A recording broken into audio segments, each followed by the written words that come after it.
नमस्ते मेरे प्यारे बच्चों, आप सभी का आपके अपने परिवार लव एनसीईआरटी क्लासेस पर स्वागत है।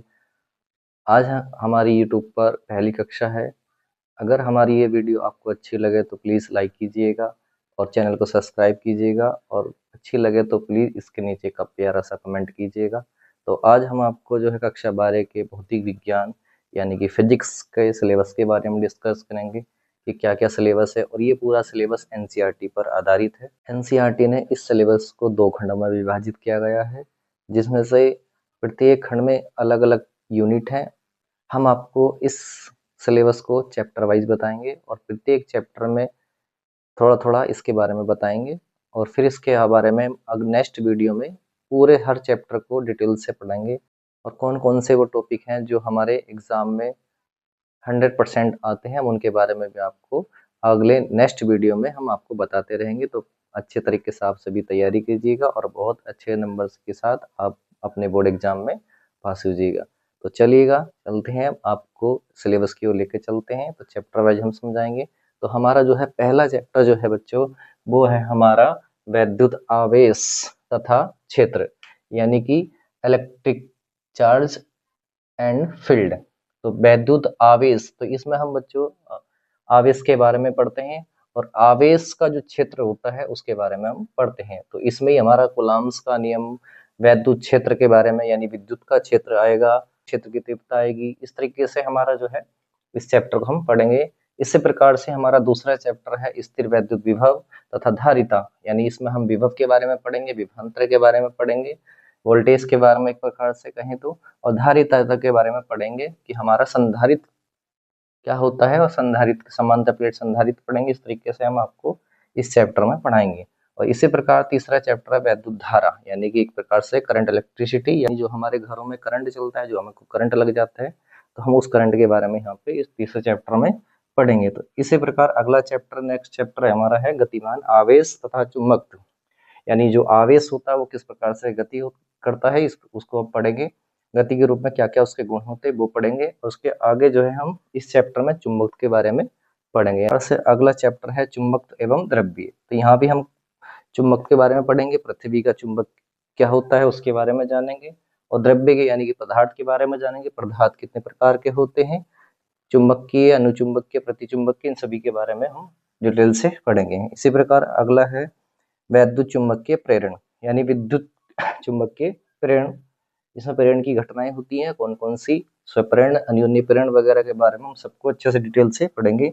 अगला है हमारा प्रत्यावर्ती धारा, यानी कि अल्टरनेटिव करंट। जो एसी करंट होता है, जो बिजली घरों से, जनरेटर से उत्पन्न होता है, उस करंट के बारे में अच्छे से डिटेल से पढ़ेंगे, और उसके सर्किट के बारे में भी पढ़ेंगे, उसमें कौन कौन से सर्किट यानी वैद्युत परिपथ होते हैं।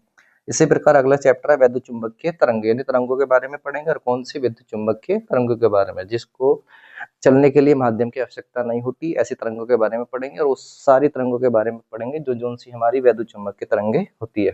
इसी प्रकार अगला चैप्टर आता है किरण प्रकाशिकी एवं प्रकाशिक यंत्र। ये चैप्टर हमारा है, इसके अंदर हम जो है प्रकाश के बारे में पढ़ेंगे।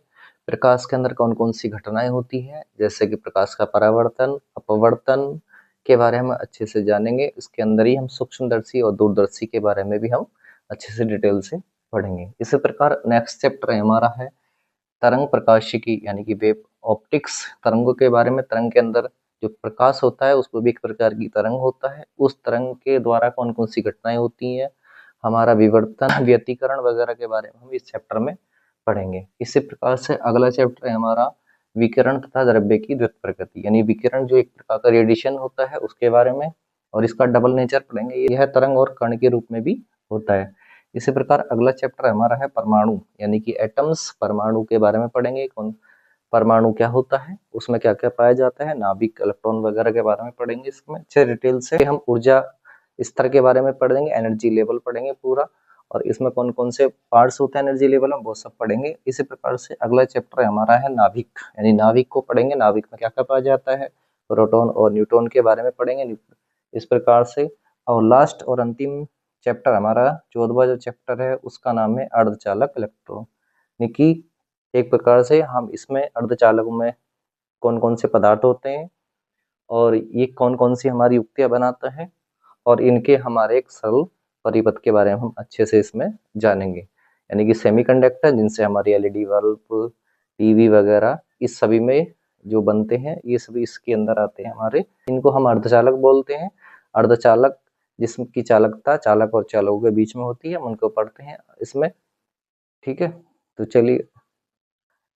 तो बच्चों इस प्रकार से हमारा ये जो है चैप्टर वाइज करके वह विभाजित था, जिसमें खंड क था और खंड ख था। खंड क में जो है हमारे इस प्रकार से 8 चैप्टर हैं और खंड ख में हमारे इस प्रकार से 2, 4, 6 चैप्टर हैं। कुल मिला के पूरे फिजिक्स के अंदर हमको जो है कितने चैप्टर पढ़ने हैं? 14 चैप्टर हमको पढ़ने अच्छे तरीके से। तो इनको चैप्टर वाइज हम आगे जैसे क्लास आएगी तो हम आपको एक एक करके हर एक चैप्टर वाइज जो है उस चैप्टर के अंदर जोन जोन से इंपॉर्टेंट टॉपिक है जो एग्जाम में बिल्कुल छपते ही हैं, उन चैप्टर को बहुत अच्छे डिटेल से पढ़ाएंगे। अगर आपको वीडियो अच्छी लगी तो प्लीज वीडियो को लाइक कीजिएगा, प्यारा सा कमेंट कीजिएगा और हमारे चैनल को सब्सक्राइब कीजिएगा, हमें सपोर्ट कीजिएगा। Thank you so much.